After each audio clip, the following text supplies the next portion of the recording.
Happy 4th, everyone.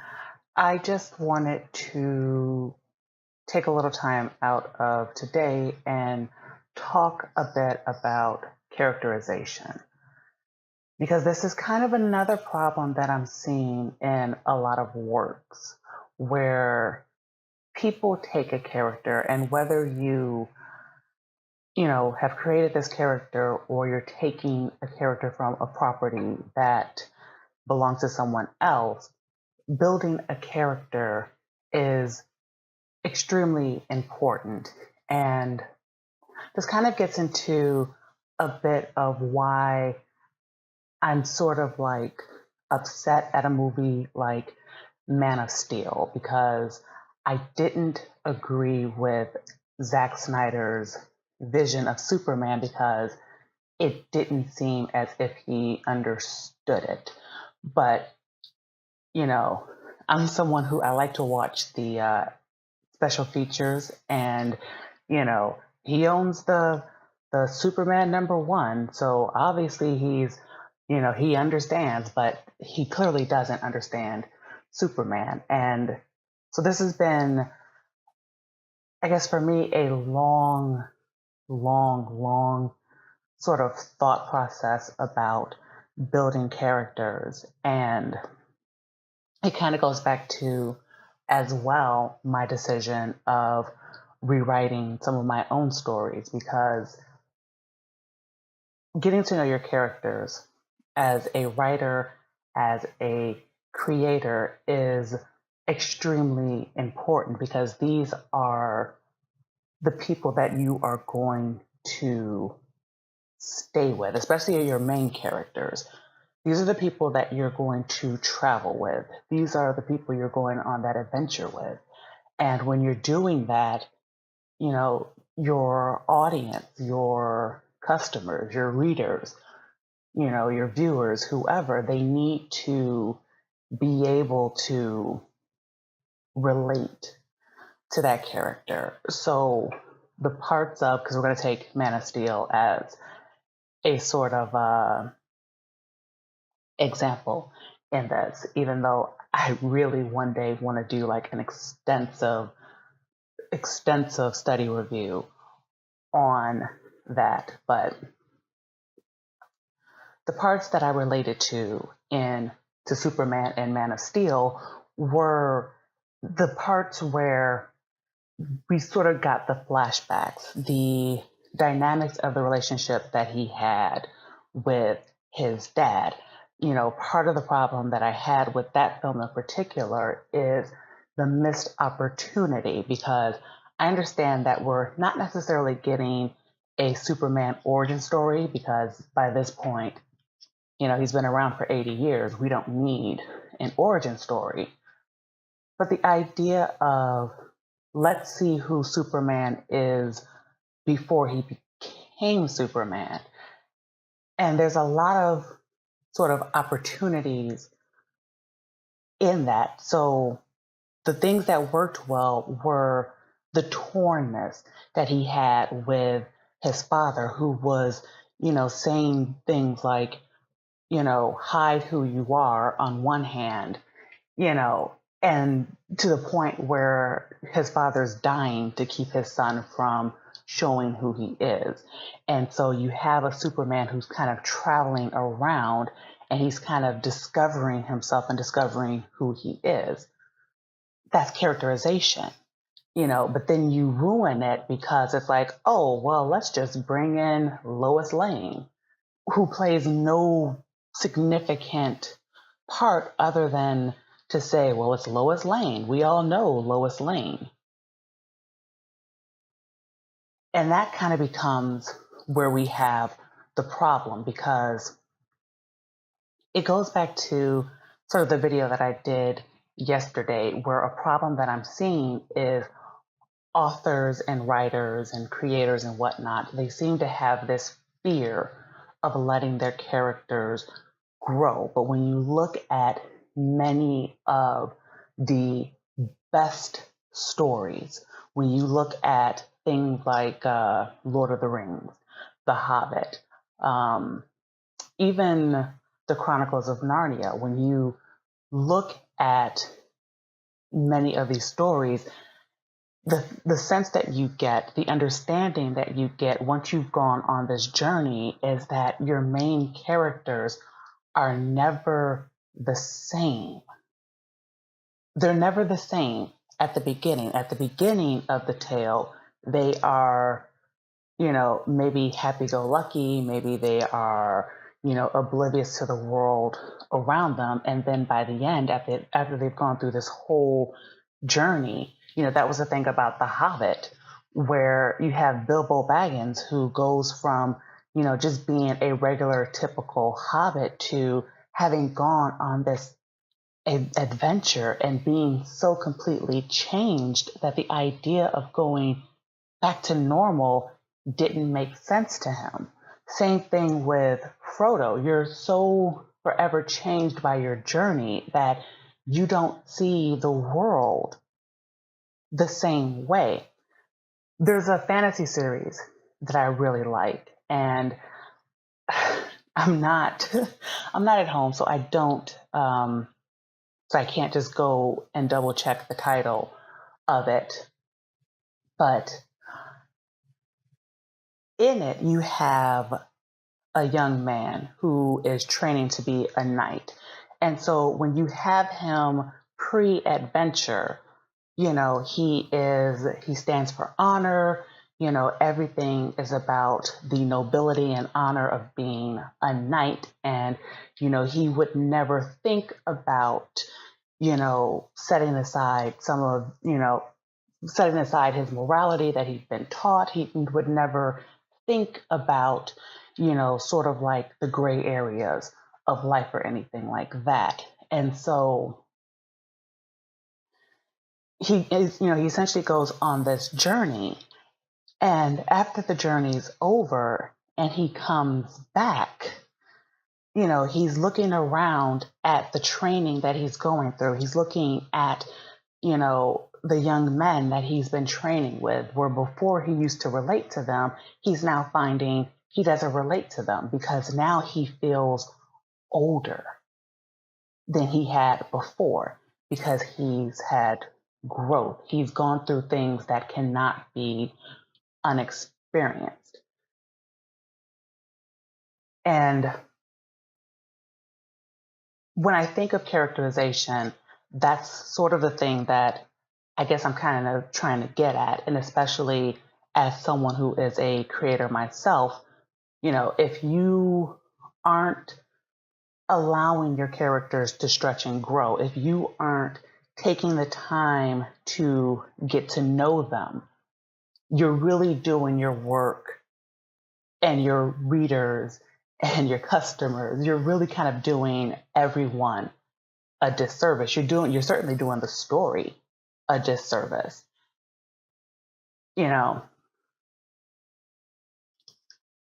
Because people want to, well, I'm trying to figure out I'm trying to figure out how to say this because at the same time I'm also trying to work on this myself. And I guess the only way that I could really, deal with this is,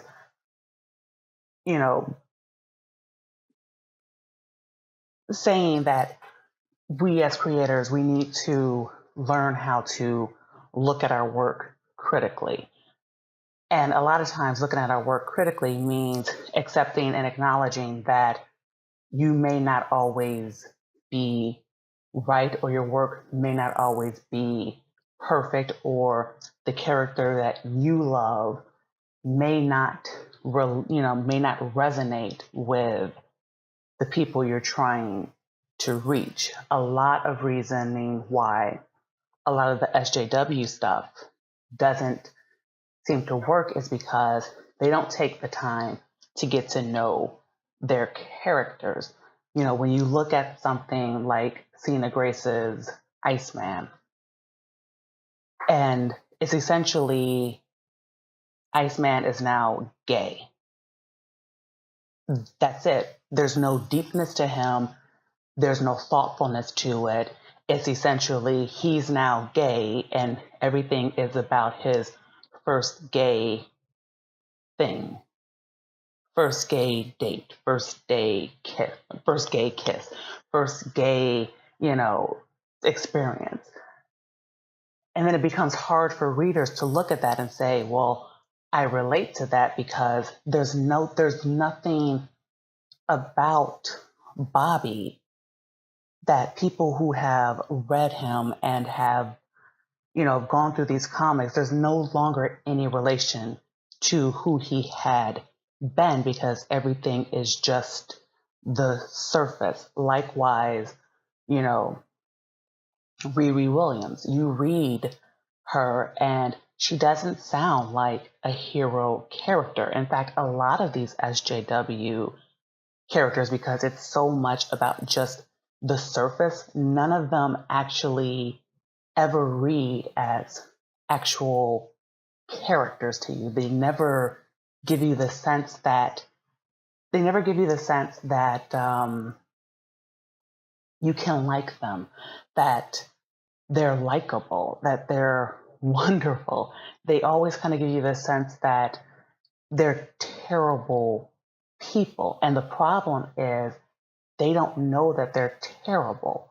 And instead of, putting them through things that would kind of work them and would kind of humble them and break them down and help them to rebuild into better characters, they instead surround this SJW character with a ton of people who, just affirm them all the time and tell them, oh, you're the greatest. Oh, you're great. Oh, you're so smart. Oh, you're perfect. You're this, or they'll affirm themselves and they'll do the whole, oh, yay me, or they're the most powerful person. And there's never any consequence at all to any of the things that they do. So there's never any risks. There's never a time where you worry about that character because you just know that, well, one punch and it's done. So, as I've been thinking, what are some of the things that, can be done to kind of help writers get past that? And one of the things, of course, like for me, I love to collect notebooks. Like I've tried doing the whole computer thing, but I'm kind of like, I'm old. So I'm used to, so I come from an age where, computers were just becoming things that you had in the home and stuff like that. So when I first started my trilogy, it was purely in notebooks, pen and paper, and just writing out everything. And then, right, I didn't get my first computer till I went to college, like, freshman year. So that was, that's when you just start the whole, typing it out kind of thing. But so of course, as I say this, it's sort of like an understanding of, find whatever is going to work for you that wise. But I like notebooks because I like, being able to just sit there and just write out. So a lot of my suggestion is just doing a character profile and just going through and just asking questions of yourself and asking questions of your character. And certainly start with the story aspect. What is think about what is this story going to do to your character? What are some of the things that could happen? What are the personality traits that you have? And this applies even in art, because when you talk to a lot of concept, designers and things like that, these are also things that they have to deal with because, in video games and comics and things like that, there has to be a clear distinction of who this person is when you see them. So there's a lot of research and in-depthness that goes with it. So I guess I would suggest start with you can't be afraid to do research. You can't be afraid to take the time out to get to know who your character is. I have a couple of notebooks. I have for this trilogy now, I have like the world building aspects where I'm taking it country by country and I'm going back through and I'm saying, okay, well, what's the government like? What's this like? What is the local food? What is, all the things that would make this world, appear rich and established. And, then I have the notebook for my characters and, okay, well, here's the main character and who is she like? Who is, the other main character like? Who is he? What's his story? And just going through things like backstory and, backstory is incredibly important when you are talking about characterization because one of the things I've learned over time is that our worldview informs who we are as people. So if we're talking about developing characters, then we need to understand that, our worldview has informed who we are. Likewise, for your characters, their worldview is going to inform who they are. It's going to make up the core of who they are. Their experiences are going to make up the core of who they are. And then, it's going to inform us of why they're going to do the things that they do. Going back to comics and Superman, Superman feels a high responsibility. Why? Because he is powerful. Why? Because he lives on Earth.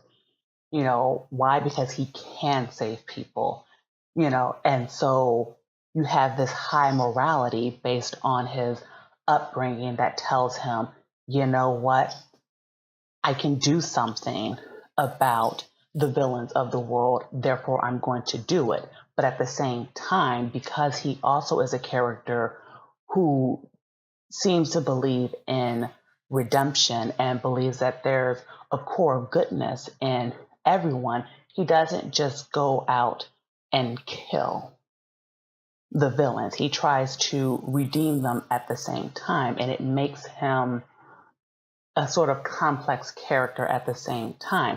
Batman probably even more so because we're talking someone who is a vigilante, someone who, even though he's sort of accepted, even he, I read, I think it was Red Hood and the Outlaws.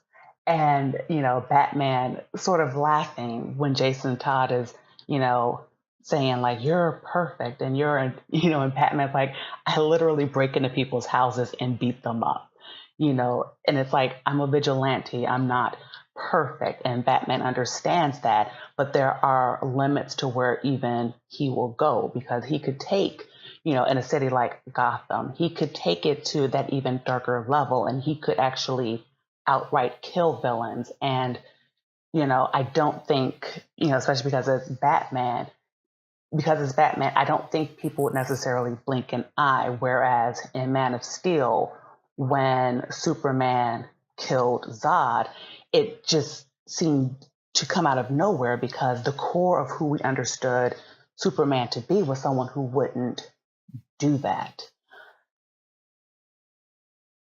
But those are two distinct characters, and that's why characterization is, because you sit there and you think, well, no one would blink an eye if Batman did it, but, Batman also has the morality to say, well, yeah, I could do that, but that would be like taking the easy way out. Superman, looks at that and says, well, I wouldn't even think about, even if I were tempted to want to take the easy way out, I know that that is not right, and so he's a character of hope. He is right. He's a character of hope. He is a character who believes in redemption. He has and embodies that kind of small town mentality. Whereas Batman, because we're talking characterization, he embodies Gotham where he comes from, where he's a bit more gritty. He's a bit darker. He's a bit more, big city. He's a billionaire. So, he's lavish in a way with the way that he does things. And, I say all of this because the people who created them in the first place obviously took the time out to get to know these characters. And then over time, as decades and decades passed and they went to other writers and creators, those people had to get to know them. And if there's any sort of takeaway that I would like to happen from this video, it's just the understanding that as a creator, you have to be willing to take the time out to get to know your characters, because if you don't understand who your characters are at their core, if that is a difficult thing for you to understand, then you will have killed your story before it even began, because no matter what they do, no matter how heroic they are, no matter how great and powerful, they are, if they're not relatable, if we can't get to know them, if we don't know who they are, if there is not complexity and depth to them, then no one's going to care about your story. No one's going to care about your character. It's only going to be a 1D, just surface level character. And that would be that would be to the complete detriment of creativity. So that's all I'm going to say. If you like this video, then please hit the like button. And also, if you are interested in, joining the channel, then click the subscribe button and, probably do the whole notification things, whatever. I don't know about YouTube. I'm like barely even wanting to do social media stuff and online stuff at this point, but I don't mind doing this. And I should hopefully do more. I'm going to do the next video and I'm going to talk about something that I also need to learn at the same time. So I'm highly aware of the slight hypocrisy of it, but and talking it out, the hope is that it'll help me feel accountable and help me to get better at the same time. Anyway, happy 4th. Hope you guys all have a great day. Bye.